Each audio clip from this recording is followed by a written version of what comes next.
मैं हूं आपकी मैम इला क्रांति और स्वागत है आप सभी का आपके अपने YouTube channel easy physics bye इला क्रांति मैम के साथ। तो आज से हम मॉडल क्वेश्चन पेपर की प्रैक्टिस शुरू कर रहे हैं क्योंकि मेरे प्यारे बच्चे आप लोगों का एग्जाम नजदीक आ चुका है और बहुत सारे बच्चे जो मुझसे कनेक्टेड है, जुड़े हुए हैं, लगातार काफी ज्यादा वरीड है कि मैम बहुत नजदीक आ चुका है एग्जाम, बहुत घबराहट हो रही है, अब क्या करें। तो बेटा अब कुछ नहीं करना है, अब आपकी मैम जो है बिल्कुल आ चुकी है, उतर चुकी है प्लेटफॉर्म पर और आपको लगातार जो है मैं एग्जाम्स की प्रिपरेशन करवाती रहूंगी। और इसी कड़ी में सबसे पहले मैं आज आप लोगों के लिए जो है मॉडल पेपर एनालिसिस लेकर के आई हूं। तो क्योंकि भाई देखो, कुछ बच्चों का एग्जाम फरवरी में और कुछ बच्चों का एग्जाम जो है मार्च में होने वाला है, तो क्योंकि इतने कम समय में अब एग्जाम्स की तैयारी के लिए सिर्फ और सिर्फ हमको प्रैक्टिस ही करना है और कुछ दूसरा नहीं करना है। और प्रैक्टिस में मॉडल पेपर्स को अगर आप ज्यादा से ज्यादा एनालिसिस करके प्रैक्टिस करोगे, हर एक क्वेश्चन पेपर को कम से कम 3 बार अगर आप प्रैक्टिस करोगे, तो आपको एग्जाम में 2025 के एग्जाम में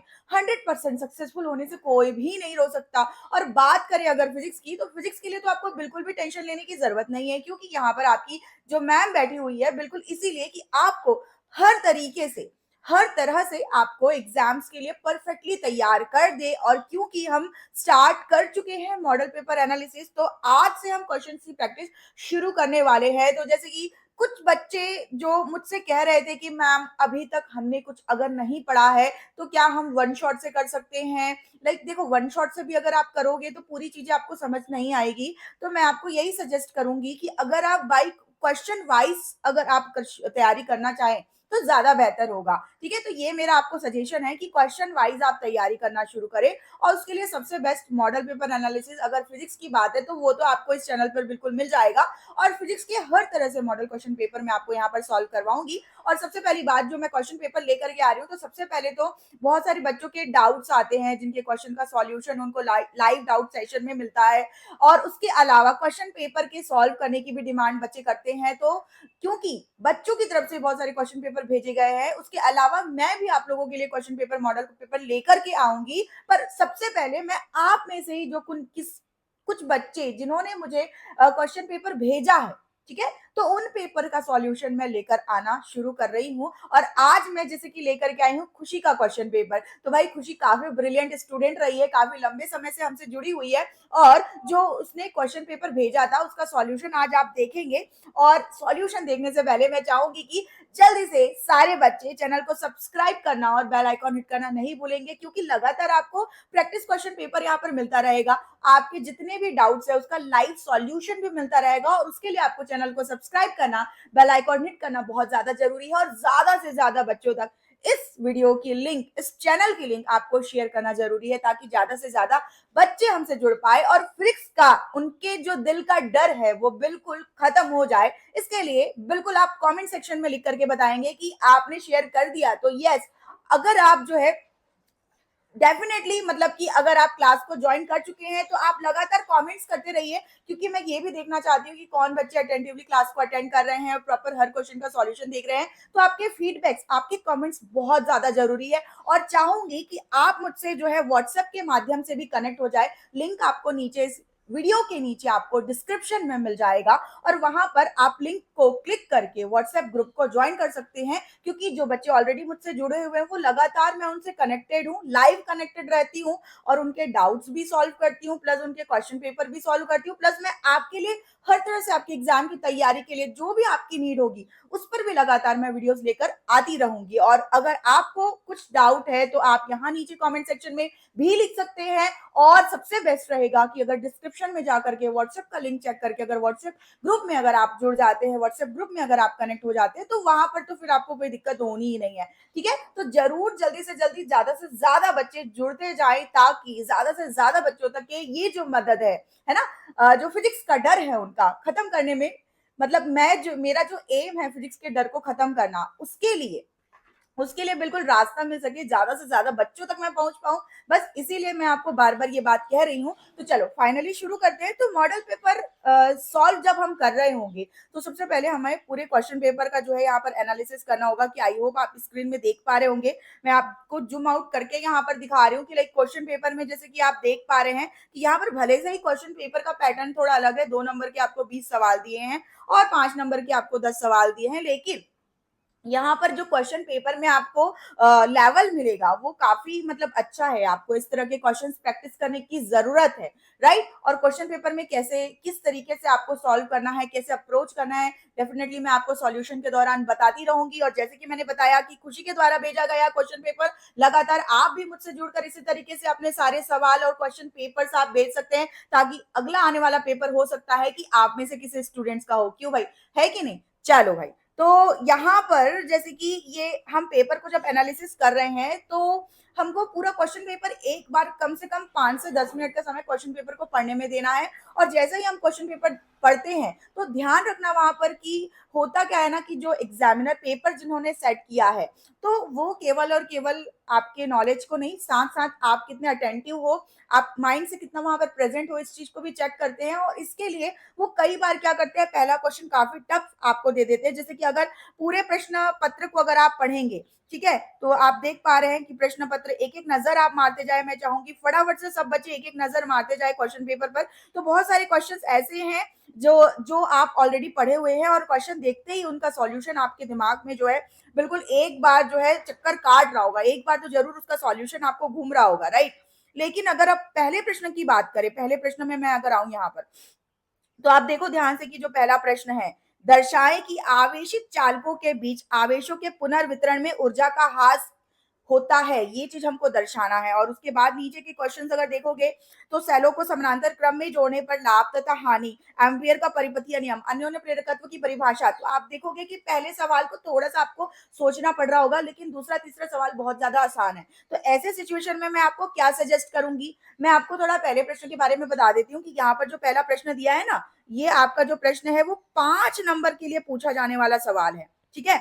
और इसको आप 2 नंबर के लिए अगर अटेम्प्ट करने की कोशिश करोगे, नहीं नहीं में फिर भी आपको काफी ज्यादा समय और काफी ज्यादा मेहनत लगेगी। तो शुरू के 10 से 12 मिनट आपको पहले प्रश्न में ही लग जाएंगे, जो कि एक 5 नंबर वाले सवाल को आपको देना चाहिए था, राइट। तो मैं आपको यही सजेस्ट करूंगी कि इस प्रश्न को स्किप करते हुए आप ऐसे प्रश्न से शुरुआत करें जो काफी ज्यादा सरल हो, जिसमें आप बहुत ज्यादा कॉन्फिडेंट फील कर रहे हैं। क्योंकि अगर आप ऐसे प्रश्न को उठाएंगे जिसमें आप कॉन्फिडेंट फील कर रहे हैं, तो आगे जो 3 घंटा आपका जाने वाला है क्वेश्चन पेपर को सॉल्व करने के लिए, वो आपका काफी अच्छे से मैनेज हो पाएगा। तो इस चीज का ध्यान रखिए। और बिल्कुल इसी तरीके से मैं आज के इस सेशन में भी आपको ये फर्स्ट वाला जो क्वेश्चन है, जब हम 5 नंबर के सवाल हल कर रहे होंगे तब मैं आपको ये क्वेश्चन जो है सॉल्व करवाऊंगी। क्योंकि अगर हमने पहले सॉल्व किया तो डेफिनेटली शुरू का 15 मिनट केवल एक क्वेश्चन पर ही अगर हम अटके रहे तो आप समझ सकते हो कि बिल्कुल बैलेंस नहीं जमेगा, राइट। तो इसलिए हम सेकंड प्रश्न की तरफ आगे बढ़ते हैं। और दूसरे प्रश्न से हम यहाँ पर शुरुआत कर रहे हैं। सेलों के समानांतर क्रम में जोड़ने पर लाभ एवं हानि बताइए।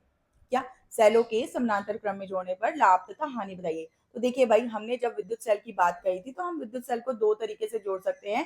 हाँ, एक तो हम श्रेणी क्रम में जोड़ सकते हैं और समानांतर क्रम में, और तीसरा जो तरीका है वो मिश्रित क्रम है। दोनों को कंबाइन करके मतलब हम जोड़ सकते हैं। लेकिन यहाँ पर समानांतर क्रम में अगर 3 सेलों को जोड़ा जा रहा है, अगर कंसिडर करते हैं कि हम सेलों में कम से कम 3 सेल लेते हैं, ठीक है, 3 सेल लेते हैं।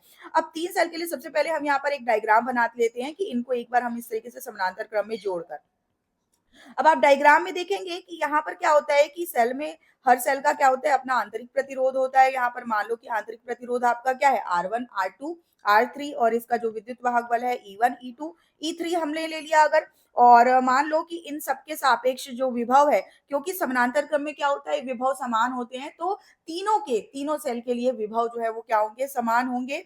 और इनको अगर हम इस तरीके से समानांतर क्रम में जोड़ दे, यूं कुछ इस तरीके से, तो होता क्या है, विद्युत सेल की वजह से हमको धारा प्राप्त होती है। तो अगर हम मान लो कि इसको किसी परिपथ में जोड़ेंगे तो हमको क्या मिलेगी, इन तीनों सेल से हमको क्या मिलेगी, धारा। तो मान लो कि यहाँ पर तीनों सेल से धारा I1 I2 और I3 मैं यहाँ पर लिख रही हूँ, ठीक है। तो कुल धारा क्या हो गई, I। अब हम यहाँ पर बात करेंगे इसकी वजह से जो लाभ और हानि हो रही है इसके लिए। तो सबसे पहले अगर हम यहाँ पर इस सेल की वजह से होने वाले लाभ की बात करें, ठीक है, तो लाभ के लिए भाई एक बार थोड़ा हमको डायग्राम में नजर मारना होगा। तो वापस से हम डायग्राम में जाते हैं। और आप यहाँ पर देखो कि तीनों सेल की वजह से हमको क्योंकि धारा प्राप्त हो रही है, तो कुल धारा का मान बहुत अधिक प्राप्त हो रहा है एक सेल के कंपेयर में।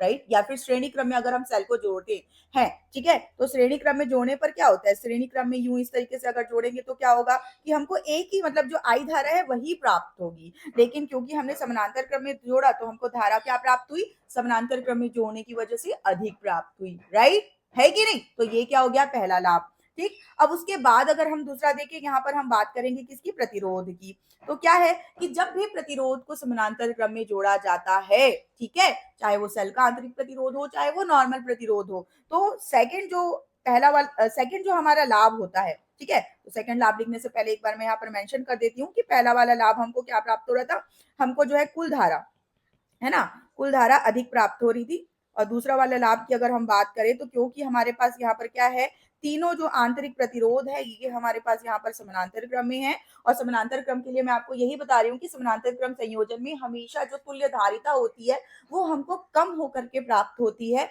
और अगर धारिता कम हुई तो आप देख सकते हैं कि यहाँ पर धारिता कम होने से हमको फायदा ही है ना, धारिता कम होने से हमको यहाँ पर विभव पतन कम होगा, और जो मतलब कि ज्यादा से ज्यादा हमको यहाँ पर क्या होगा, जो विद्युत वाहक बल है विभवांतर के रूप में हमको प्राप्त होगा, क्योंकि अगर हमारा प्रतिरोध कम होगा तो हम तो फायदे में रहेंगे। तो ये तो हमारे लाभ की बात हो गई, फायदे की बात हो गई, ठीक है। तो ये हो गया आपका क्या, सेकंड पॉइंट, कि यहाँ पर क्या हो जाएगा आपका जो, इसकी वजह से आपका जो तुल्य प्रतिरोध है वो आपको घटा हुआ मिलेगा, ठीक है। अब जो तीसरा पॉइंट क्या है कि अगर आप देखें यहाँ पर कि जो सेल है यहाँ पर समानांतर क्रम में क्योंकि जुड़े हुए हैं, और समानांतर क्रम में जुड़े होने के कारण अगर मान लो कि इन तीनों में से कोई भी एक सेल खराब हो जाता है या बंद हो जाता है, ठीक है, तो क्या होगा, ऑब्वियस ही बात है कि परपथ टूटेगा नहीं। यहाँ पर हमको ये जो दो सेल लगे हुए हैं इनकी वजह से हमको लगातार धारा मिलती रहेगी, बस हाँ तीसरे सेल की वजह से जो धारा मिल रही थी वो वहां से हट जाएगी, घट जाएगी, ठीक है। लेकिन यहाँ पर जो है अगर मान लो कि क्या हो रहा है कि कोई भी एक सेल अगर खराब हो गया, सेल खराब, हाँ जी, खराब हो भी गया, फिर भी क्या होगा, परिपथ बंद नहीं होगा, फिर भी हमको क्या रहेगी, धारा जो है मिलती रहेगी, ठीक है। तो ये क्या हो गया इसका तीसरा लाभ। अब हानि की बात करते हैं, तो हानि यहाँ पर ज्यादा कुछ नहीं है, बस एक ही हानि है, और इसीलिए हम ज्यादातर बैटरी को जो है समानांतर क्रम में ही संयोजन उसका करते हैं। और हानि बस यही है कि भाई जब हम यहाँ पर बात करते हैं समानांतर क्रम की, तो जैसे कि मैंने आप लोगों को बताया था कि समानांतर क्रम में हर एक सेल के सापेक्ष जो विभव है वो क्या होगा, समान होगा। तो इस वजह से हमें जो यहाँ पर कुल विभव प्राप्त होगा वो कुल विभव का मान हमें क्या होता है, कम प्राप्त होता है, और यही इसकी क्या है, हानि है। तो एक ही हानि है इसकी, कुल विभव क्या हो गया, कम, ठीक है। तो ये 2 नंबर का आपका प्रश्न हो गया। 4 पॉइंट्स आप लोगों ने लिखे, तो ध्यान रखना, अच्छे से एक्सप्लेन करके लिखना, क्योंकि आपको हर आधे आधे नंबर के लिए भी मशक्कत करनी है। 100% सक्सेस की तैयारी इतनी आसानी से नहीं होने वाली है। 100% सक्सेस की तैयारी के लिए आपको हर एक चीज का ध्यान रखना है। और अब इसके साथ हम अगले प्रश्न की तरफ आगे बढ़ते हैं, और हर प्रश्न से पहले थोड़ा सा वीडियो को पॉज करके आप जरूर 5 मिनट टाइम खुद को देंगे और ट्राई करेंगे खुद से क्वेश्चन को सॉल्व करने का। अगर नहीं हो पा रहा है तो डेफिनेटली आप सॉल्यूशन देखिए एंड उसको जो है बार बार प्रैक्टिस करिए। अगर जैसे कि एक बार मॉडल पेपर मैंने सॉल्व करवा दिया, ठीक है, उसके बाद उस मॉडल पेपर को आपको खुद भी 2 बार कम से कम सॉल्व करना है, क्योंकि पहली बार में हो सकता है कि आपको क्वेश्चन का आंसर ना पता हो, लेकिन अगर एक बार आपको बता दिया गया है सॉल्यूशन, फिर उसके बाद तो ये सवाल ही नहीं पैदा होता कि आपको सॉल्यूशन नहीं आएगा या नहीं पता है। तो अगर आपको पता है तो कम से कम उसको 2 बार प्रैक्टिस करने में मुझे नहीं लगता कि कोई तकलीफ आपको होनी चाहिए। और एक प्रश्न पत्र है तो कम से कम 3 घंटे तो लगेंगे ही सॉल्व करने के लिए। तो हम कोशिश करेंगे कि 3 अलग-अलग पार्ट्स में हम जो है इस मॉडल पेपर को सॉल्व कर पाए। तो इसके लिए आपको बिल्कुल थोड़ा ध्यान से देखते जाना है और समझते जाना है। देखो यहाँ पर समझाने के लिए मुझे चीजों को ईजी करना पड़ रहा है, और ईजी करने में भले ही थोड़ा सा समय लग जाए, बट अगर कोई बच्चा ना अभी भी नहीं भी पढ़ा है ना, फिर भी मॉडल पेपर प्रैक्टिस करके वो एग्जाम में अच्छे नंबर ले आए, और जो ऑलरेडी पढ़ा हुआ है वो तो 100% नंबर लेकर के आएगा, उसमें तो कोई दो राय नहीं है, ठीक है। तो हर तरह के बच्चों का ध्यान रखते हुए यहाँ पर मैं आपको क्वेश्चन सॉल्व करवा रही हूँ, और बिल्कुल ध्यान से सुनते जाइएगा। अगला प्रश्न है एम्पियर का परिपथीय नियम लिखिए। तो एम्पियर का परिपथीय नियम बहुत ही सरल प्रश्न और इंपॉर्टेंट प्रश्न। सॉल्यूशन की अगर हम बात करें तो एम्पियर का जो परिपथीय नियम है चुंबकीय क्षेत्र ज्ञात करने के लिए उपयोग में लाया जाता है, और ये बायो सेवर्ट का वैकल्पिक रूप ही है। जैसे कि हम पहले चैप्टर में जब हम जो है क्या पढ़ रहे थे, स्थिर विद्युत के बारे में जब हम पढ़ रहे थे, तो वहां पर हम लोगों ने जैसे गॉस का नियम और कुलाम का नियम पढ़ा था, बिल्कुल उसी तरीके से कुलाम के नियम के बाद गॉस का नियम पढ़ने के जब हमने पढ़ा उसी तरीके से यहाँ पर बायोसेवर्ट नियम के बाद हम यहाँ पर एम्पियर का परिपथीय नियम पढ़ रहे हैं। और एम्पियर का परिपथीय नियम समझाने के लिए बायोसेवर्ट का सबसे पहले वैकल्पिक रूप है। दूसरा पॉइंट आप यहाँ पर लिख सकते हैं कि दूसरा पॉइंट में आपको जो है इसको समझाना होगा, तो सबसे पहले आप डायग्राम बना लो। डायग्राम में के जरिए मैं आपको यहाँ पर समझा दे रही हूँ कि एम्पियर का परिपथीय नियम होता क्या है। तो उसके लिए सबसे पहले हम लोगों को क्या बनाना होगा, एक तार, इसमें हम क्या करेंगे, धारा प्रवाहित करेंगे और इस तार के चारों तरफ क्या है, चुंबकीय क्षेत्र उत्पन्न होगा। तो एम्पियर का परिपथीय नियम क्या कहता है कि अगर किसी चालक तार में धारा बह रही है, ठीक है, तो उसके चारों तरफ क्योंकि चुंबकीय क्षेत्र उत्पन्न होता है, ठीक है, तो यहाँ पर हम क्या कर रहे हैं, एक बंद वक्र जो है कंसिडर कर रहे हैं, जिसको बंद वक्र, बंद लूप या एम्पीरियन लूप भी हम कहते हैं, ठीक है। तो इस एम्पीरियन लूप के अंदर हम चुंबकीय क्षेत्र की गणना हम कर सकते हैं।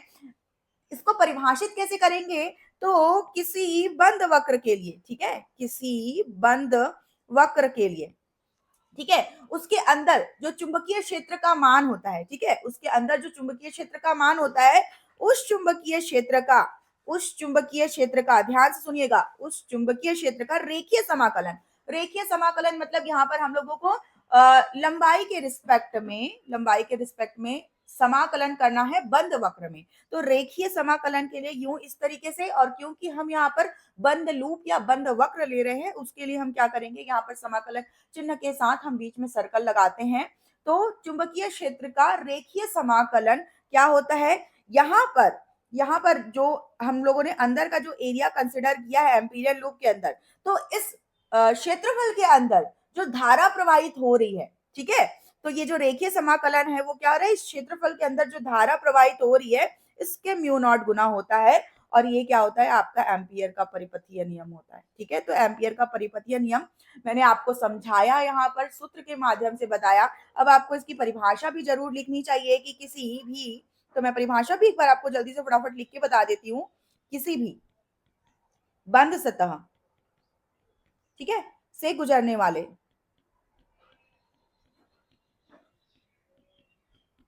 चुंबकीय क्षेत्र का रेखीय समाकलन, ठीक है, उस क्षेत्रफल से बहने वाली धारा के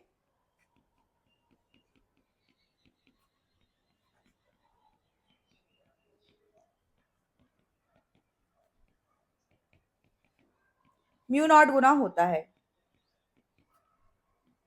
म्यू नॉट क्या होता है, तो भाई म्यू नॉट जो है वो हमारा क्या होता है, निर्वात या वायु की चुंबकशीलता, है कि नहीं। और यहाँ पर जो ये डीएल हम लोगों ने लिखा, और यहाँ पर ये क्या किया, तो ये क्या हो गया, बंद वक्र का रेखीय समाकलन हो गया। तो इस चीज को आपको एक्सप्लेन करके लिखना है। तो ये भी सवाल आपका यहीं पर पूरा होता है, और इसी के साथ हम अगले प्रश्न की तरफ आगे बढ़ते हैं। एंड आई होप कि आपको जरूर समझ में आ रहा होगा। एक बार नीचे कमेंट सेक्शन में लिख करके जरूर बताते रहिएगा आपका जो भी फीडबैक है। अगला सवाल है, अन्योन्य प्रेरकत्व की परिभाषा लिखिए। तो अन्योन्य प्रेरकत्व की परिभाषा की अगर हम बात करें, तो इसके लिए हमको प्रेरक तत्व के बारे में पता होना बहुत जरूरी है। और प्रेरक तत्व क्या होता है कि अगर हम इस तरीके से कोई भी कुंडली ले लेते हैं, ठीक है, तो इसको हम क्या कहते हैं, प्रेरक तत्व। जब अन्योन्य प्रेरकत्व की बात होती है तो कम से कम हमको मिनिमम 2 कुंडली हमको चाहिए होती है। तो एक और कुंडली हम यहाँ पर बना लेते हैं। ये जो कुंडली है यही आपका क्या है, प्रेरक तत्व है।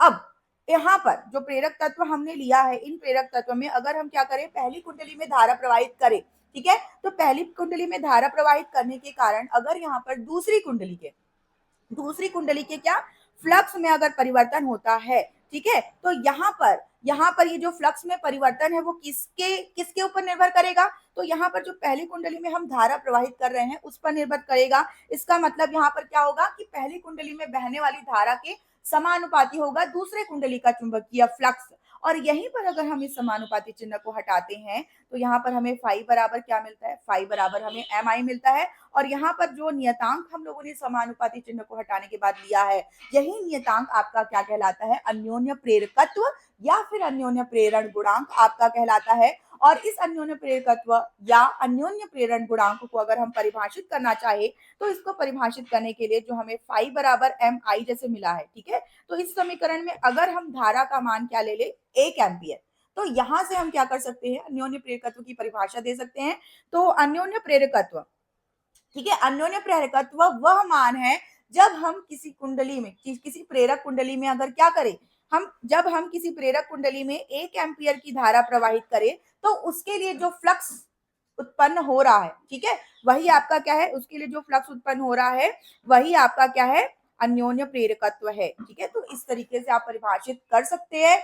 तो इसी के साथ ये प्रश्न भी आपका कंप्लीट होता है एंड आई होप कि आपको जरूर क्लियर हो गया होगा। 2 नंबर का सवाल है, अच्छे से एक्सप्लेन करते हुए लिखे, क्योंकि भाई 2 नंबर के लिए भी कम से कम आपको 1 पेज का आंसर तो लिखना ही होगा, है ना। तो प्रॉपर अच्छे से, और इसका मतलब नहीं कि पेज भरना है, पेज में जो आप लिख रहे हैं उस वो सटीक भी होना चाहिए। ठीक है, तो जो भी सॉल्यूशन मैं आपको बता रही हूँ बिल्कुल सटीक सॉल्यूशन मैं आपको बता रही हूँ, और कम से कम 3 बार प्रैक्टिस किए बिना ये सॉल्यूशन आपके दिमाग में नहीं बैठने वाला है। ठीक है, तो रटने के लिए बिल्कुल भी आपको रटने की कोशिश नहीं करनी है, रटने की जरूरत नहीं है, आपको 3 बार प्रैक्टिस करने की जरूरत है, और प्रैक्टिस करने से सब क्लियर हो जाएगा, कोई दिक्कत नहीं आएगी। और 5वें प्रश्न की तरफ हम आगे बढ़ रहे हैं। 5वां प्रश्न है हमारा, तप्त तार एमीटर से प्रत्यावर्ती धारा को किस तरीके से नापा जाता है। ठीक है, तो प्रत्यावर्ती धारा को नापने के लिए हम तप्त तार एमीटर का इस्तेमाल करते हैं।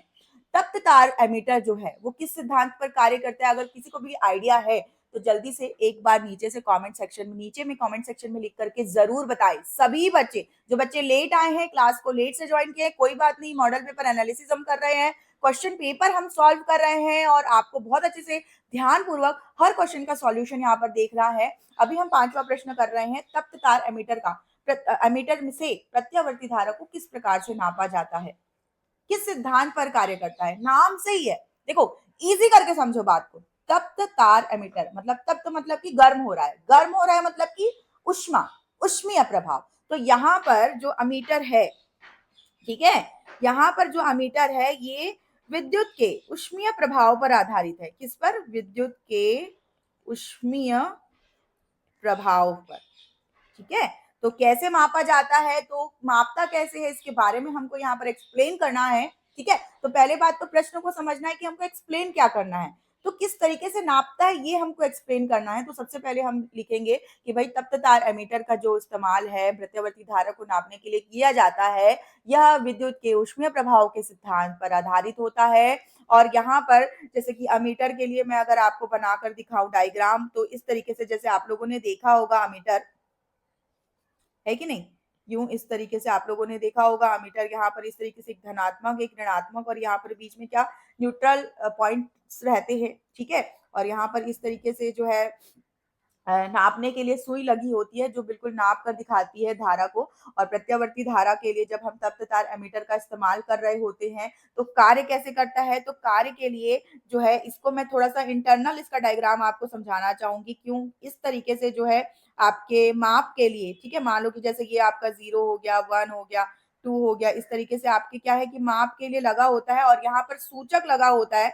ये आपका क्या हो गया, सूचक, जिसको हम सुई कहते हैं, जो नाप कर आपको यहाँ पर दिखाएगा कि मान कितना है। ठीक है, साइड में यूं इस तरीके से जो है अंदर इसका कंस्ट्रक्शन होता है, इसकी रचना होती है, और यहाँ पर जो है क्या होता है कि यहाँ पर वायर जो है, जिस तार के लिए हमको धारा नापनी है, वो आपका कनेक्टेड होता है। ठीक है, और जैसे ही मान लो क्या होगा कि इस तार में धारा बहेगी, अमीटर क्या करेगा, उसको सेंस करके उसको नाप के माप के बताएगा मात्रा को, धारा की जो मात्रा है। ठीक है, तो अब होगा क्या कि जैसे कि यहाँ पर उष्मीय प्रभाव पर आधारित है, तो धारा प्रवाहित करते ही क्या होगा, धारा प्रवाहित करते ही यहाँ पर जो तार है वो आपका क्या हो जाएगा, तार जो है वो गर्म हो जाएगा। ठीक है, तो यहाँ पर अपना उष्मीय प्रभाव दिखाएगा। अब गर्म होने की वजह से, उष्मीय प्रभाव की वजह से क्या हो जाएगा कि जो तार की लंबाई है,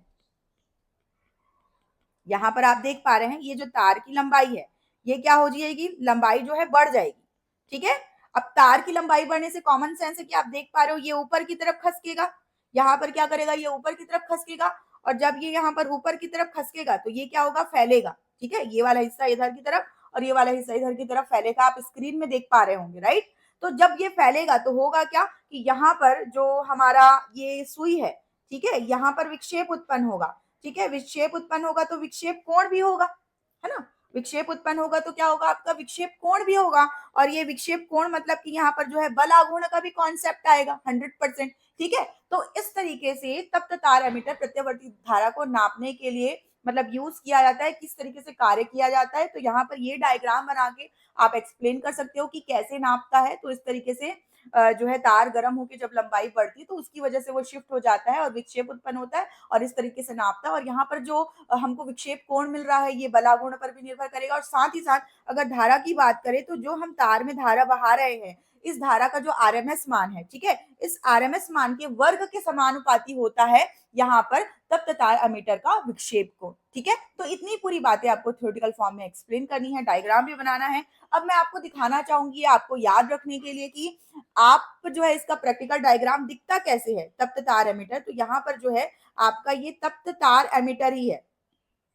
ठीक है, दिखने में आप देख पा रहे होंगे कि किस तरीके से आप मतलब दिख रहा है। और सिंपली ये आपको क्या करेगा, प्रत्यवर्ती धारा की रीडिंग लेगा और रीडिंग लेकर के आपको माप के दिखा देगा कि कितनी धारा बह रही है। बस इतना ही और कुछ नहीं। अगले प्रश्न की तरफ सरलता से आगे बढ़ते हुए, और अगला प्रश्न जो है मतलब मेरे ख्याल से तो सारे प्रश्न ही काफी इजी हैं। देखो चीजें इजी कब होती है, जब आपको चीजें समझ में आ जाती है ना, तब इजी हो जाती है, राइट। और समझ में आने के लिए एक चीज ये भी होना चाहिए कि आपका ध्यान पूरा क्लास में होना चाहिए। तो आई होप कि सभी बच्चों का ध्यान लगातार सेशन में बना हुआ है। बच्चे टिक कर आखिरी तक पूरे सेशन को जरूर देखेंगे, राइट है कि नहीं? यस और नो जल्दी से कमेंट में लिख करके बता दो, ठीक है। और ध्यान के साथ साथ, क्योंकि बाकी सारी परेशानी जो है आप मुझ पर छोड़ दो कि मैं आपको कितनी सरलता से चीजों को समझाऊंगी। और इस चीज के लिए मैं बिल्कुल आपको श्योरिटी दे सकती हूँ कि यहाँ पर जो भी चीज मैं आपको समझाऊंगी अगर आप ध्यान से सुनोगे ना तो ऐसा हो ही नहीं सकता कि आपको समझ में ना आए। और फिर अगर आप मेरी बात मानते हुए कम से कम एक प्रश्न को 3 बार प्रैक्टिस कर लिए, एक बार क्लास में कर लिए,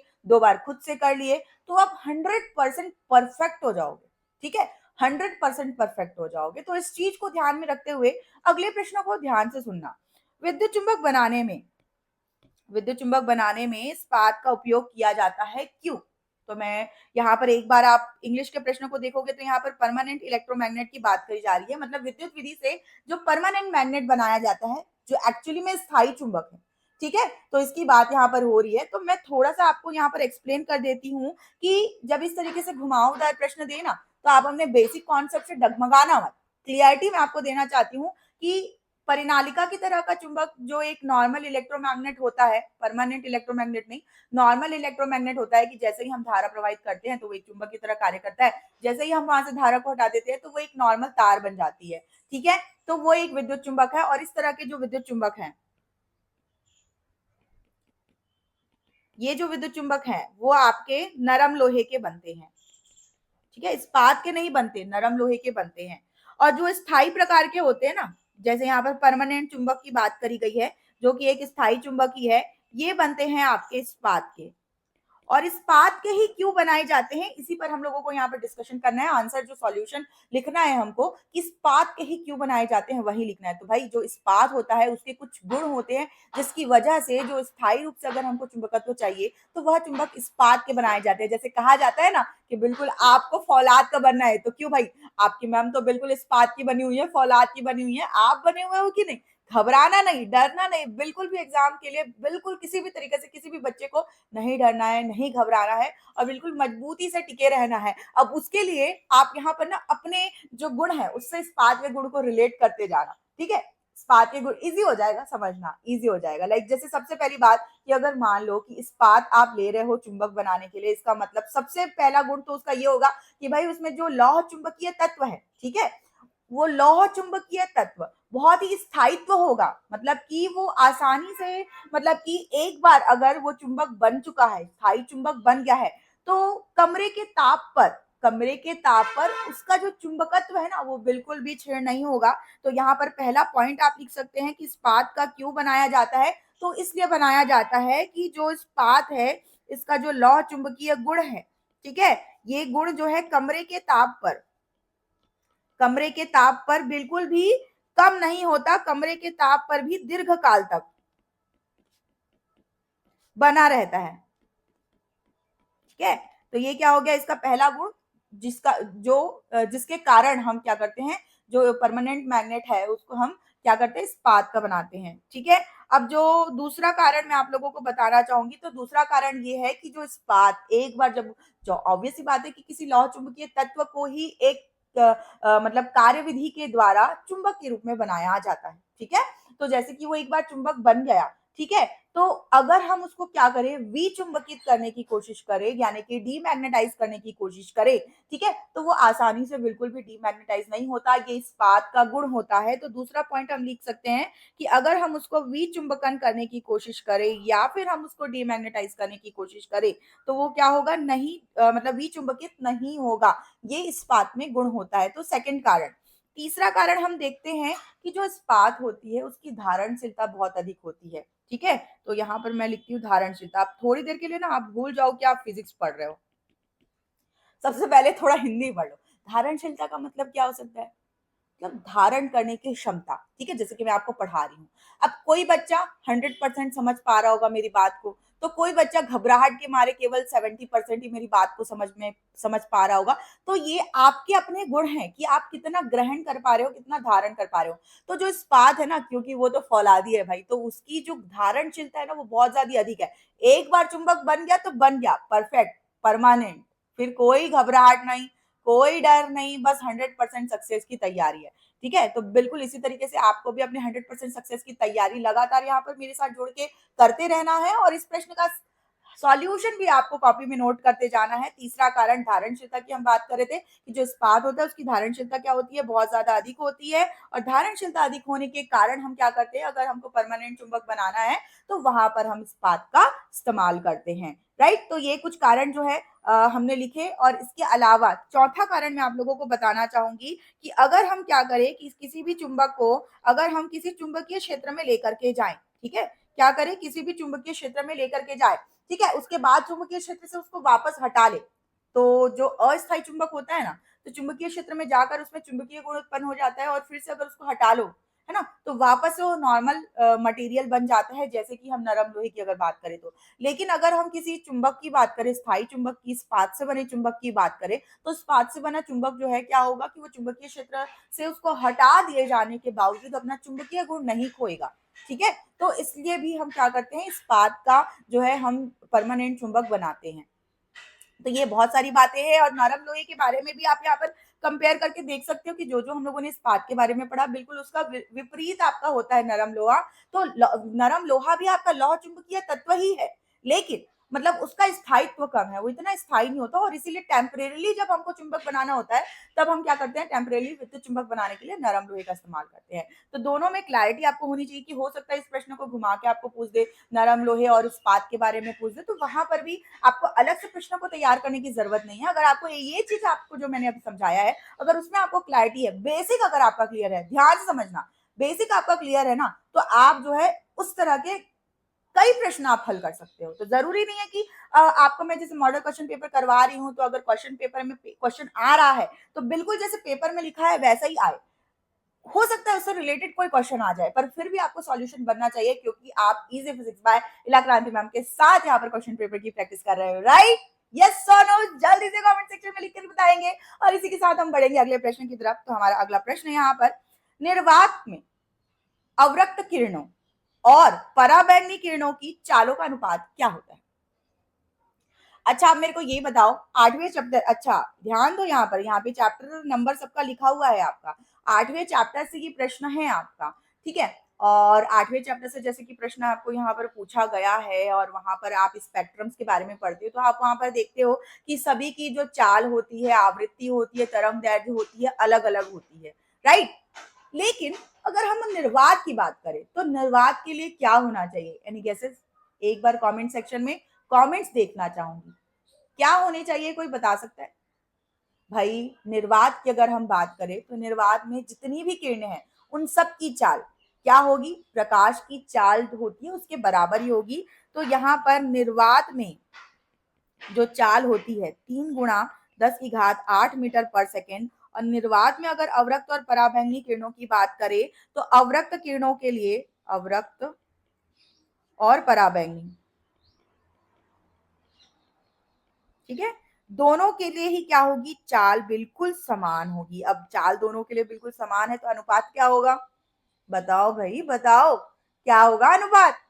तो भाई इनका अनुपात तो एक ही होगा, सिंपल है, एज सिंपल एज पॉसिबल। तो 2 नंबर का सवाल मुझे लगता है कि बिल्कुल आपको फ्री में यहाँ पर नंबर मिल रहा है, बहुत ज्यादा मेहनत करने की जरूरत नहीं है, पर बेसिक कॉन्सेप्ट को याद रखने की जरूरत है। और साथ ही साथ एक चीज और मैं बताना चाहूंगी, जैसे 8वें चैप्टर से ये प्रश्न था, आई थिंक मैं जो है इनके पहले के प्रश्नों में आपको बताना ये मिस हो चुका है।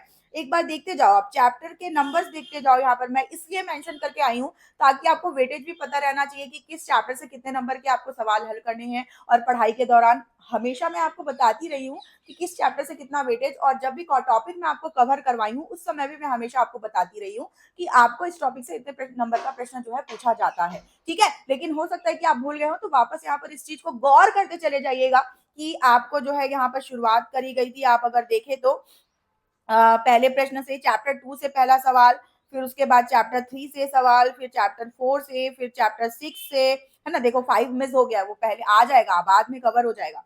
चैप्टर 7 से, फिर आपका चैप्टर 5 से, लो आ गया चैप्टर 5, है ना। और ये चैप्टर 8, तो इस तरीके से कंटिन्यूटी बनी रहती है। और चैप्टर के जो वेटेज है और किस टॉपिक से कितने नंबर के सवाल होने चाहिए उसके अनुसार ही आपका प्रश्न पत्र जो है सेट होता है।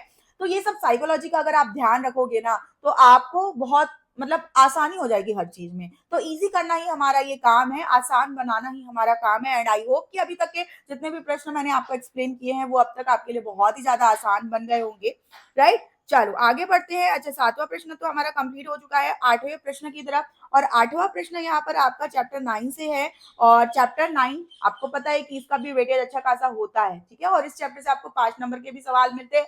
इस प्रश्न पत्र में भी आपको चैप्टर 9 से 5 नंबर का सवाल मिलेगा ही मिलेगा, ठीक है। हर प्रश्न पत्र में चैप्टर 9 हो गए, चैप्टर 7 हो गए, चैप्टर 2 और फर्स्ट हो गया, और चैप्टर 4 हो गया, इससे आपको 5 नंबर का सवाल मिलेगा ही मिलेगा, ठीक है। तो इस चीज को बिल्कुल ध्यान रखना। अच्छा जी, तो इससे क्या होगा ना कि जब तैयारी कर रहे हो, आप रिवीजन कर रहे हो ना, तो आपको ये चीज भी क्लियर होगा कि ना ये चीज भी क्लियर होगा कि आपको मतलब कि किस चैप्टर में कितना समय देना है, आपको इस चीज की भी क्लैरिटी होनी चाहिए, ठीक है। जिससे अगर 2 नंबर के सवाल जिस चैप्टर से, जैसे 8वें चैप्टर से आपको 2 नंबर का ही सवाल पूछा जाता है, तो उसको उसके अकॉर्डिंग प्रिपेयर करो, ठीक है। तो इन सब चीजों का ध्यान रखना बहुत जरूरी है। 8वां प्रश्न, अपवर्तनांक से क्या समझते हो? निरपेक्ष और आपेक्षिक अपवर्तनांक के बीच का अंतर क्या होता है, ये आपको यहाँ पर स्पष्ट करना है, ठीक है। तो भाई अपवर्तनांक मतलब कि जहां पर अपवर्तन की घटना हो रही होगी वहीं पर आपको अपवर्तनांक मिलेगा। और अपवर्तन की घटना कम से कम 2 माध्यमों के बीच में होती है। तो एक तरह से अपवर्तन की घटना तब होती है जब वायु या निर्वात से प्रकाश की किरण किसी माध्यम में जाती है। तो सबसे पहले हम यहाँ पर डायग्राम बना लेते हैं कि वायु या निर्वात से अगर कोई प्रकाश की किरण किसी माध्यम में जा रही है, ठीक है, तो ये आपका क्या हो गया, विरल माध्यम हो गया। और ये आपका क्या हो गया, सघन माध्यम हो गया। और जब भी विरल से सघन में कोई प्रकाश की किरण जाती है तो क्या होती है, अभिलंब की ओर झुक जाती है। तो यहाँ पर ये आपतन कोण और ये आपका क्या हो गया, अपवर्तन कोण हो गया। और जब भी हमको अपवर्तनांक को एक्सप्लेन करना होता है, ठीक है, तो इस आपतन कोण और अपवर्तन कोण की सहायता से भी हम एक्सप्लेन कर सकते हैं। और इसके अलावा हम यहाँ पर जो प्रकाश की चाल है उससे भी हम एक्सप्लेन कर सकते हैं, ठीक है। तो पहले हम यहाँ पर स्नेल के नियम का यूज करते हुए अपवर्तनांक को समझते हैं। तो स्नेल के नियम के अनुसार सबसे पहली बात, हम अपवर्तनांक को म्यू या एन से प्रदर्शित करते हैं। और जब हम स्नेल के नियम की बात करते हैं, ठीक है, स्नेल लॉ, ठीक है, स्नेल के नियम से, तो यहाँ पर आपतन कोण की जा और अपवर्तन कोण की जा का जो अनुपात है वो आपका क्या कहलाता है, अपवर्तनांक। आपतन कोण की जा और अपवर्तन कोण की जा, ठीक है, तो इसका अनुपात आपका क्या कहलाता है, अपवर्तनांक। तो अगर आपको बार बार प्रैक्टिस करके ये फॉर्मूला आपको दिमाग में बैठ चुका है तो आपको थ्योरी को रटने की भी जरूरत नहीं है। जैसे कि मैं अब जब लिख रही थी यहाँ पर, तो लिखते समय जिस तरीके से मैंने बोला, अगर आप उस चीज को गौर करेंगे तो मैंने पूरी परिभाषा आपको बोल दी है। तो आपतन कोण की जा और अपवर्तन कोण की जा का जो अनुपात है वही आपका अपवर्तनांक कहलाता है। और जब कोई प्रकाश की किरण वायु से, ठीक है, वायु से यहाँ पर कहाँ जा रही होती है, वायु या फिर निर्वात से अगर किसी माध्यम में जा रही होती है, ठीक है, माध्यम कुछ भी हो सकता है, पानी हो सकता है, कांच हो सकता है, ठीक है, किसी भी माध्यम में जब जा रही हो तो इसी को हम निरपेक्ष अपवर्तनांक कहते हैं। क्या कहते हैं, इसी को हम निरपेक्ष अपवर्तनांक कहते हैं। और यहाँ पर अपवर्तनांक और निरपेक्ष अपवर्तनांक दोनों के लिए सेम ही परिभाषा होगी। और यहाँ पर अपवर्तनांक या फिर निरपेक्ष अपवर्तनांक की अगर मैं बात करूं तो दूसरे तरीके से हम इसको कैसे एक्सप्लेन कर सकते हैं। तो जैसे कि यहाँ पर जब प्रकाश की किरण आपतित हुई थी, वायु या निर्वात में जब प्रकाश की किरण थी, तो प्रकाश की चाल यहाँ पर क्या है, सी है। और जैसे ही इस माध्यम में चली जाती है तो यहाँ पर प्रकाश की चाल बदल जाती है, क्योंकि माध्यम की सघनता के कारण वहां पर उसकी स्पीड जो है वो क्या हो जाती है, वायु या निर्वात की कंपेयर में कम होगी, ऑब्वियस सी बात है। ठीक है। तो वहां पर क्या हो रहा है कि स्पीड बदल रही है, तो यहाँ पर इन दोनों चाल का जो अनुपात है ये भी आपका अपवर्तनांक कहलाता है, जिसको हम निरपेक्ष अपवर्तनांक के नाम से भी जानते हैं। ठीक है। अब आपेक्षिक अपवर्तनांक से किस तरीके से अलग होता है, भिन्न होता है, अंतर हमको अगर हमें यहाँ पर बताना है, तो अब हम यहाँ पर क्या करेंगे, आपेक्षिक अपवर्तनांक की बात करेंगे। तो यहाँ पर जैसे आपेक्षिक अपवर्तनांक, अब फिर यहाँ पर ना फिजिक्स भूल जाओ, क्योंकि ना आप इला मैम की क्लास में हो और चीजों को आसान बनाना ही मेरा काम है, और भूल जाओ आप फिजिक्स पढ़ रहे हो। आप आपेक्षिक का मतलब बताओ, सापेक्ष का मतलब बताओ। घर में दो फ्रेंड्स के बीच में कभी मम्मी ने कंपेयर किया है? देख उसको, देख कितनी अच्छे से पढ़ाई कर रहा होता है, और तेरे को देख ले, है कि नहीं? कभी भाई बहनों के बीच में कंपैरिजन हुआ है? देख तेरी बहन कितने अच्छे से पढ़ाई करती है, कितने अच्छे नंबर लाती है, और तू ऑल टाइम आवारागर्दी करते रहता है। होता है ऐसा? कंपैरिजन सापेक्ष, आपको कंपेयर किया जा रहा है। आपेक्षिक यही शब्द है। ठीक है। अब वापस से हम फिजिक्स में आ जाते हैं, तो यहाँ जो कंपैरिजन है, यहाँ दो माध्यम के बीच में हो रहा है। ठीक है। तो यहाँ पर वायु या निर्वात की बात नहीं होगी। वायु या निर्वात के अलावा जितने भी माध्यम, जैसे कि अगर मान लो कि प्रकाश की किरण यहाँ पर जो है, क्या प्रकाश की किरण अगर मान लो कि कांच से, ठीक है, कहाँ जा रही है, कांच से अगर पानी में जा रही है, तो पहला माध्यम यहाँ पर कांच था, जो कि पानी की तुलना में क्या है, पानी की तुलना में सघन माध्यम है। तो यहाँ पर जो प्रकाश की किरण है वो सघन से विरल में गई है, तो क्या हुआ है कि यहाँ पर जो है ये अभिलंब से दूर हटी है, तो ये आपका अपवर्तन कोण और ये आपका क्या बना है, आपतन कोण बना है। ठीक है। अब यहाँ पर जो है एक माध्यम से दूसरे माध्यम में जब प्रकाश की किरण जा रही है, मतलब एक सघन माध्यम से दूसरे विरल माध्यम में जब प्रकाश की किरण जा रही है, तो यहाँ पर जो अपवर्तनांक है उसको हम आपेक्षिक अपवर्तनांक के नाम से जानते हैं। क्योंकि मान लो कि कांच का जो अपवर्तनांक है वो आपका क्या हो गया, म्यू 1, और यहाँ पर जो पानी का अपवर्तनांक है वो आपका अगर क्या हो गया, म्यू 2, तो इनके बीच यहाँ पर कंपैरिजन होगा, इनके बीच तुलना होगी, और आपेक्षिक अपवर्तनांकों को अगर हम पहले के कंपेयर में दूसरे से तुलना करें, तो म्यू 1 2 बराबर म्यू 1 बाई म्यू 2। ठीक है। अगर यही रिपीट हो कि अगर पानी से प्रकाश की किरण कांच में जाए, तो वहां पर क्या हो जाएगा, वहां पर पानी से अगर प्रकाश की किरण कांच में जा रही होगी, तो वहां पर म्यू 2 1 हो जाएगा। ठीक है। जो मैंने सेकंड पॉइंट बोला उसके लिए क्या हो जाएगा, म्यू 2 1, और ये हो जाएगा म्यू 2 बाई म्यू 1। ठीक है। तो ये कब, जब पानी से कांच में जाए, पानी से कांच में जाए। ठीक है। और यहाँ पर कहाँ जा रहा है, कांच से पानी में जा रहा है। तो इस चीज का आप लोगों को ध्यान रखना है, और इस तरीके से आप आपेक्षिक अपवर्तनांकों को जो है क्या कर सकते हैं, एक्सप्लेन कर सकते हैं। इसके अलावा जो है आप यहाँ पर ये भी मेंशन कर सकते हैं कि यहाँ पर देख सकते हैं कि अगर कांच में जो है प्रकाश का वेग अलग होगा और पानी में प्रकाश का वेग अलग होगा, तो यहाँ पर इनकी चालों का जो अनुपात है ना, इनकी चालों का जो अनुपात है वो भी आपका क्या कहलाता है, अपवर्तनांक, आपेक्षिक अपवर्तनांक कहलाता है। तो इसी के साथ आपको ये क्लैरिटी यहाँ पर हो जाती है कि निरपेक्ष अपवर्तनांक से आपेक्षिक अपवर्तनांक किस तरीके से मतलब कि भिन्न है, अलग है। ठीक है। तो इस चीज को आप मेंशन करके वहां पर एग्जाम में लिखिएगा। ठीक है। अगला प्रश्न, अच्छा अगला प्रश्न भी 9वें अध्याय से है। तो देखो 9वें अध्याय का वेटेज क्योंकि ज्यादा है, 9वां अध्याय हो गया, 7वां अध्याय हो गया, 10वां अध्याय हो गया, दूसरा अध्याय हो गया। ठीक है। तो इन सब के क्वेश्चंस के वेटेज क्योंकि ज्यादा होते हैं, तो इनसे आपको एक से ज्यादा प्रश्न आपको देखने के लिए मिलते हैं एग्जाम में, क्वेश्चन पेपर में। तो यही तो एनालिसिस है, यहाँ पर केवल हमको सॉल्यूशन नहीं देखना है, हमको साथ में ना क्वेश्चन पेपर की साइकोलॉजी को भी समझते जाना है। उसको एनालिसिस का मतलब क्या होता है कि उसको हमको समझना है, चीजों को कि ध्यान देना है कि कहाँ पर हमारे साथ क्या हो रहा है। ठीक है। इस चीज को अगर आप समझ जाओगे, एनालिसिस कर लोगे, तो क्या हो जाएगा, आप मेंटली भी प्रिपेयर रहोगे, मतलब थियोरेटिकली प्रिपेयर होने के साथ साथ आप जो है मानसिक तौर पर, साइकोलॉजिकल तौर पर भी आप क्या रहोगे, प्रिपेयर रहोगे। तो हर तरह से आपको तैयार होना है। ठीक है। केवल और केवल सॉल्यूशन नहीं, हर तरीके से अपने आप को तैयार रहना है। और क्योंकि आपको बाकी जगह जो है 95% 90% की तैयारी के लिए शायद आपको प्रॉमिस किया जाता होगा, लेकिन यहाँ पर मैं आपको जो है केवल और केवल 100% सक्सेस की बात करूंगी। क्योंकि जब तक आप पूरी तरीके से तैयारी नहीं करोगे ना, मतलब अपने साइड से अगर आप 100% परफेक्टली तैयार नहीं करोगे ना, तब तक आपको जो है 90-95% लाना आपके लिए मुश्किल हो जाएगा। क्योंकि अगर आप तैयारी ही 95% की कर रहे हो, तैयारी भी अगर आप 90% की कर रहे हो, तो आप पूरा मतलब एफर्ट नहीं लगा रहे हो, मतलब कहीं ना कहीं कमी है। और मैं बस इतना ही चाहती हूँ कि जो मेरे बच्चे यहाँ पर मेरे इस प्लेटफॉर्म पर है, मुझसे जुड़े हुए हैं, किसी तरीके से कोई कसर नहीं छूटनी चाहिए, कोई कसर नहीं छोड़ेंगे, बिल्कुल जमकर तैयारी करेंगे, 100% सक्सेस की तैयारी करेंगे। और इसी 100% सक्सेस की तैयारी की कड़ी में आगे बढ़ते हैं। नवा प्रश्न हमारा 9वें अध्याय से, कोणीय वर्ण विक्षेपण और वर्ण विक्षेपण क्षमता से क्या समझते हैं, आपको ये पूछा जा रहा है। इस तरह के प्रश्न को हल करने के लिए ना आपको बहुत बेसिक से कॉन्सेप्ट्स की क्लैरिटी होनी चाहिए, ठीक है। और मान लो कि अगर आपने किरण प्रकाश की चैप्टर को ज्यादा अच्छे से नहीं पढ़ा है ना, तो मैं आपको यही सजेस्ट करूंगी कि जो भी क्वेश्चन पेपर में, मॉडल पेपर में आपको प्रश्न मिलते जा रहे हैं ना, उनको आप अच्छे से तैयार कर लो, बिल्कुल अच्छे से तैयार करो। खासकर मैं श्रेयांश की बात कहूंगी, क्योंकि इन्होंने मुझे जो है टेक्स्ट किया था कि मैम मैं बिल्कुल जीरो पर हूँ। और एक और बच्चा है जिन्होंने कहा था मुझे कि मैम मैं सेकंड पार्ट पढ़ा ही नहीं हूँ, केवल फर्स्ट पार्ट पढ़ पाया हूँ अभी तक के फिजिक्स का। तो इस तरह के जो बच्चे हैं, ठीक है, और खासकर बिहार बोर्ड के बच्चे जिनका सिलेबस बहुत ज्यादा है, जैसे कि ऋतुराज है हमारा, तो इन तरह के सभी बच्चों को मैं कहना चाहूंगी कि भाई प्रश्न को तैयार कर लो, प्रश्न को तैयार कर लोगे तो काफी चीजें आसान हो जाएगी। मैं बार बार रिपीट कर रही हूँ, और मेरे शब्दों को अगर आप ध्यान दोगे ना, तो आपको सक्सेसफुल होने से कोई भी नहीं रोक पाएगा फिजिक्स में, ठीक है। चलो प्रश्न का हल देखते हैं। कोणीय वर्ण विक्षेपण की बात सबसे पहले हम करेंगे। तो भाई इस प्रश्न को हल करने से पहले मेरा एक सवाल आप लोगों से, वर्ण विक्षेपण के बारे में जानते हो ना? कोई डाउट तो नहीं है वर्ण विक्षेपण के बारे में? 10वीं से पढ़ते हुए आ रहे हो। क्या होता है वर्ण विक्षेपण?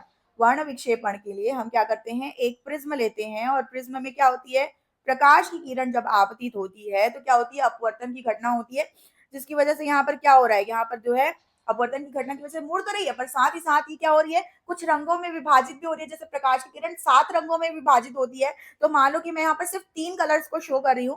प्रकाश की किरण अगर मान लो कि यहाँ पर जो है 7 रंगों में विभाजित हो रही है, तो उसके लिए हम यहाँ पर जो मेंशन कर रहे हैं उसमें से हम यहाँ पर लाल रंग, पीला रंग, और हम क्या करेंगे, यहाँ पर लाल रंग, पीला रंग, और जो है बैंगनी कलर है ना, रेड, येलो और वायलेट, 3 कलर के लिए हम यहाँ पर जो है मेंशन कर रहे हैं, ठीक है। तो इस तरीके से क्या हो रहा है, विभाजित जो हो रहा है अलग अलग रंगों में, यही घटना आपकी वर्ण विक्षेपण की घटना कहला रही है। और इस वर्ण विक्षेपण की घटना में आप देख पा रहे हो कि यहाँ पर आपको क्या मिलता है, यहाँ पर आपको विचलन कोण मिलता है। मतलब कि प्रकाश जिस रास्ते में जाना चाहिए था, उस रास्ते से विचलित होकर के, ठीक है, जिस रास्ते में गया, उन दोनों के बीच का जो हम कोण बनाते हैं उसको क्या कहते हैं, हम विचलन कोण कहते हैं। और यहाँ पर जो है, जैसे 3 कलर्स के लिए मैं यहाँ पर लेकर बता रही हूँ, तो यहाँ पर ये विचलन कोण डेल्टा आर, और यहाँ पर ये विचलन कोण डेल्टा वाई, और यहाँ पर ये विचलन कोण डेल्टा वी। इस तरह से क्या करेंगे, हम रिप्रेजेंट करेंगे। एक बार फिर से लिख देती हूँ, डेल्टा आर, डेल्टा वाई, और ये हो गया क्या, डेल्टा वी। ये तीनों ही रंगों के लिए विचलन कोण मैंने बताया है। अब यहाँ पर बात आती है कोणीय वर्ण विक्षेपण की। तो यहाँ पर कोणीय वर्ण विक्षेपण क्या होता है, ठीक है, ध्यान से देखना। कोणीय वर्ण विक्षेपण, हाँ जी। तो अब कोई भी 2 कलर ले लो, कोई भी 2 कलर ले लो, चाहे आप लाल और बैंगनी ले सकते हो, चाहे आप हरा और बैंगनी ले सकते हो, कोई भी 2 कलर, ठीक है। तो यहाँ पर मैं जैसे लाल और बैंगनी कलर ले रही हूँ, ठीक है, लाल और बैंगनी कलर, और ये लाल और बैंगनी कलर को यूं इस तरीके से जो है, जैसे पीछे की तरफ मैं आगे बढ़ा रही हूँ सीधी लाइन में,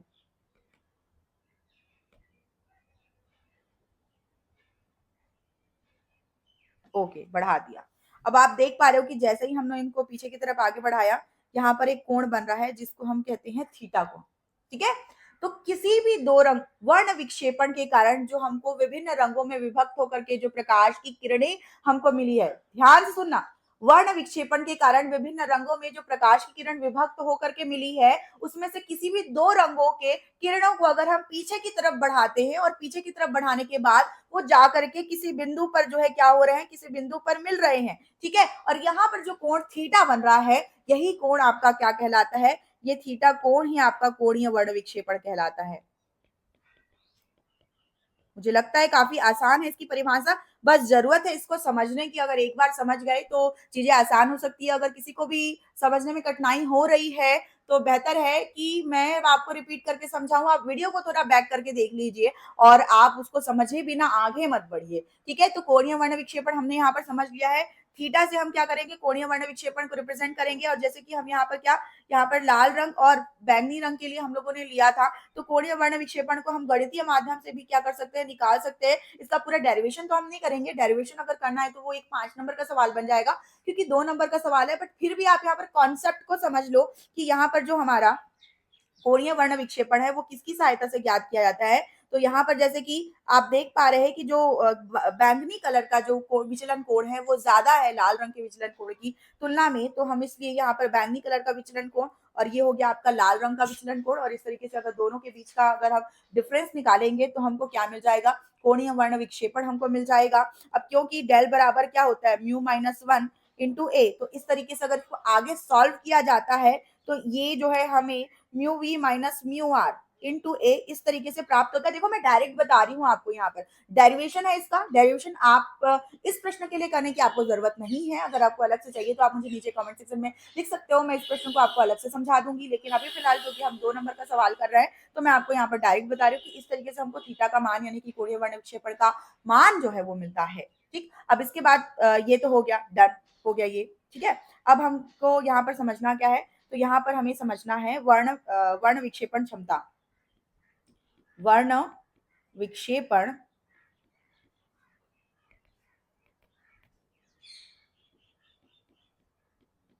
क्षमता। ठीक है, देखो वर्ण विक्षेपण क्या है ये हमको पता है ना, कोणीय वर्ण विक्षेपण भी हमको पता चल गया कि कोणीय वर्ण विक्षेपण कैसे हो रहा है। अब जब वर्ण विक्षेपण क्षमता की बात करें तो जाहिर सी बात है कि भाई कि विभिन्न रंगों में विभाजित होने के लिए वहां पर क्षमता है। अब इसको किस तरीके से अगर हम परिभाषित करें तो ये आपका कोणीय वर्ण विक्षेपण पर और आपके विचलन कोण पर ही निर्भर करेगी। तो अगर मान लो कि आपको वर्ण विक्षेपण क्षमता निकालनी है तो जैसे कि हम लोगों ने यहाँ पर चित्र में क्या लिया था, यहाँ पर कोई भी 2 रंग लिया था। ठीक है, क्या लिया था हमने, कोई भी 2 रंग हम लोगों ने लिया था और उसके लिए जो हम लोगों ने कोणीय वर्ण विक्षेपण देखा था। तो इस तरीके से किसी भी 2 रंग के लिए जो हमें कोणीय वर्ण विक्षेपण प्राप्त होता है, थीटा जो प्राप्त होता है, इस थीटा का है ना माध्य रंग यानी कि पीले रंग के विचलन कोण के साथ अनुपात, माध्य रंग यानी कि पीले रंग के विचलन कोण के साथ जो अनुपात होता है,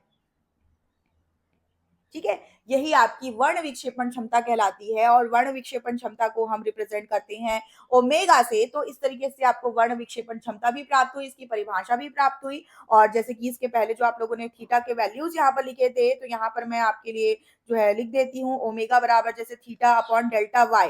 ठीक है, तो मान लो कि ये जो है आपका पीले रंग के लिए विचलन कोण के लिए हम लोगों ने लिख लिया, तो थीटा का मान हमें ऑलरेडी पता है क्या, delta we minus delta R upon ये क्या हो जाएगा, डेल्टा वाई। अगर इन वैल्यूज को रखते हुए अगर हम सॉल्व करें इन 2 वैल्यूज को, तो यहाँ पर आपको वर्ण विक्षेपण क्षमता का मान क्या मिल जाएगा, mu v minus mu r into A upon में क्या हो जाएगा, mu y minus one into A, और यहाँ से ए कैंसिल हो गया तो mu v minus mu r upon mu y. तो इस तरीके से यहाँ पे आपको वर्ण विक्षेपण क्षमता की भी वैल्यू मिल सकती है। तो अगर इसका आप डेरिवेशन देखें तो वहां पर भी आप प्रैक्टिस कर सकते हैं। और 2 नंबर के लिए आपको बस दोनों के लिए थोड़ी थोड़ी चीजें आपको लिखने की जरूरत है। ये चाहे तो आप ये डेरिवेशन भी ना लिखे, केवल परिभाषा लिख करके आप अगर मान लो कि वर्ण विक्षेपण क्षमता और कोणीय वर्ण विक्षेपण को समझा दे तो उतना भी इनफ है। ठीक है, तो अगला प्रश्न हमारा स्क्रीन पर आ चुका है और अगला प्रश्न है हमारा 10वें अध्याय से। ठीक है, तो 10वें अध्याय से ये हमारा अगला प्रश्न, प्रकाश में डॉपलर प्रभाव क्या होता है। बहुत ही सरल प्रश्न, पर मैं आपको गारंटी दे सकती हूँ कि आप में से ना किसी को ये प्रश्न आता नहीं होगा। क्यों भाई, आता है किसी को, अभी तक के किसी को भी ना डॉपलर प्रभाव समझ में तो नहीं आया होगा, ये तो मैं पक्का बोल सकती हूँ। क्यों भाई, है कि नहीं, नहीं समझ में आया ना। लेकिन अब जब मैं समझाऊंगी ना, इसके बाद आपको डाउट नहीं रहेगा, आपको एकदम से क्लियर हो जाएगा। ठीक है, तो जैसे कि आप ये जो है डायग्राम देख सकते हो, इसमें आपको प्रकाश का सबसे बड़ा स्रोत है ना, जिसको हम यहाँ पर क्या कहते हैं, प्रकाश उत्सर्जक उत्सर्जक स्रोत। ठीक है, और यहाँ पर मान लो कि आप खड़े हो, ये क्या है, प्रेक्षक। ठीक है, तो डॉपलर प्रभाव को जब हमें समझना है तो अभी आप भूल जाओ डॉपलर प्रभाव का नाम, बस मैं आपको छोटी सी स्टोरी घटना जो बता रही हूँ उसको समझो। जैसे कि मान लो कि सूर्य है, आप डायग्राम में जैसे देख पा रहे हो, एक तरफ सूर्य है, एक तरफ प्रेक्षक है, मतलब आप हो। ठीक है, यहाँ पर आप हो, यहाँ पर आप ना नाम को भूल जाओ, प्रकाश उत्सर्जक स्रोत प्रेक्षक, इस तरीके से मतलब कि नाम इतने डिफिकल्ट होते हैं ना लेने में कि कॉन्सेप्ट समझना भूल के हम इन शब्दों में ही उलझ कर रह जाते हैं। सिंपल करते हैं, सूर्य है, आप हो, अगर मान लो कि सूर्य आपसे दूर की तरफ जा रहा है, ठीक है, आप नहीं ना, सूर्य अगर आपसे दूर जा रहा है, ठीक है, तो आपको क्या महसूस होगा कि सूर्य से जो निकलने वाली प्रकाश की किरण है इसका अपना तरंग दैर्ध्य और क्या होगा, इसकी आवृत्ति होगी, ऑब्वियस सी बात है, ठीक है। लेकिन क्या होगा अगर मान लो कि सूर्य अगर आपसे दूर चला गया, मतलब कि प्रकाश उत्सर्जक स्रोत आपसे दूर चला गया, तो आपको जो है उस प्रकाश की आवृत्ति में कमी महसूस होगी, ठीक है। क्या हुआ, अगर मान लो कि सूर्य आपसे दूर चला गया तो क्या होगी, आवृत्ति में कमी महसूस होगी, किसको, प्रेक्षक को, ठीक है। तो ये एक घटना हो गई। दूसरी घटना की मान लो सूर्य आपकी तरफ आगे बढ़ रहा है, ठीक है, सूर्य आपकी तरफ आगे बढ़ रहा है, तो क्या होगा, आपको उसका तरंग दैर्ध्य और उसकी प्रकाश की, मतलब उसका तरंग दैर्ध्य और प्रकाश की मतलब जो आवृत्ति है उसमें उसके प्रभाव में आपको फर्क महसूस होगा, आवृत्ति आपको बढ़ी हुई महसूस होगी, ठीक है। तो आवृत्ति में क्या होगी, कमी नहीं, अधिकता होगी, ठीक है, अधिकता महसूस होगी, ठीक है। तो यहाँ पर क्या हो रही है, एक घटना हो रही है। तो इस तरीके से ये दोनों तरह की जो घटनाएं हैं यही आपका डॉपलर प्रभाव है। जैसे प्रकाश का डॉपलर प्रभाव है वैसे ही आपका जो है ध्वनि का डॉपलर प्रभाव होता है। तो जैसे प्रकाश के डॉपलर प्रभाव में आपने क्या देखा कि अब मैं थोड़ा बुकिश लैंग्वेज में बताऊंगी कि लिखना कैसे है। तो यहाँ पर जो आपका प्रकाश उत्सर्जक स्रोत है अगर ये प्रेक्षक से दूर की तरफ जा रहा है तो इस प्रकाश उत्सर्जक स्रोत की तरंग दैर्ध्य और आवृत्ति में बदलाव हम महसूस करेंगे। दूर जाते हुए प्रकाश उत्सर्जक स्रोत की आवृत्ति में हमको कमी महसूस होगी और पास आते हुए प्रकाश उत्सर्जक स्रोत की आवृत्ति में हमको जो है अधिकता महसूस होगी। और यही प्रभाव आपका क्या कहलाता है, यही प्रभाव आपका डॉपलर प्रभाव कहलाता है। और बिल्कुल इसी तरीके से क्या होता है, ध्वनि के लिए भी होता है। तो ध्वनि के लिए बेस्ट एग्जांपल मैं आपको बता ही देती हूँ कि जैसे मान लो कि पुलिस का गाड़ी अगर आपके पास से गुजर रहा होता है या कोई एम्बुलेंस, उसमें सायरन जो बज रही होती है, तो जब आप प्रेक्षक अगर हो तो आपके पास अगर वो गाड़ी आ रही होती है तो धीरे धीरे आपको उसका जो ध्वनि है वो तेज सुनाई देने लगता होगा, क्योंकि उसकी आवृत्ति बढ़ती जाती है जैसे जैसे वो प्रेक्षक के पास आ रही होती है, यानी कि आपके पास आ रही होती है। और जैसे जैसे वो दूर जाएगी तो आपको बिल्कुल धीरे धीरे धीरे आवाज जो है कम होने लगता है और एक समय में जाकर पूरा मतलब गायब हो जाता है फिर आवाज, ठीक है। तो क्यों, क्योंकि जैसे जैसे दूर जाता है तो ध्वनि की आवृत्ति वहां पर जो है कम होती चली जाती है और कम होने की वजह से फिर उसके बाद एक टाइम के बाद वो सुनाई नहीं देती है, ठीक है। तो बस यही है डॉपलर प्रभाव और कुछ भी नहीं है। तो आज के सेशन में बस हम इतने ही क्वेश्चंस को सॉल्व करेंगे, क्योंकि हमको पूरे क्वेश्चंस को मतलब पूरे पूरे प्रश्न पत्र जो पूरे 3 घंटे का प्रश्न पत्र है उसको अच्छे से समझते हुए हमको सॉल्व करते हुए चले जाना है। तो बिल्कुल हम समय लेते हुए 3 पार्ट्स में क्वेश्चन पेपर को, मॉडल पेपर को हम करेंगे कंप्लीट। तो आज जो भी हमने प्रश्न किया है उसको आपको बिल्कुल डेफिनेटली कम से कम 2 बार लिख करके अच्छे से प्रैक्टिस जरूर करना है। और आगे भी बहुत सारे प्रश्न हैं और इन प्रश्नों को डेफिनेटली हम आने वाले लेक्चर में जो है हम सॉल्व करने वाले हैं, ठीक है जी।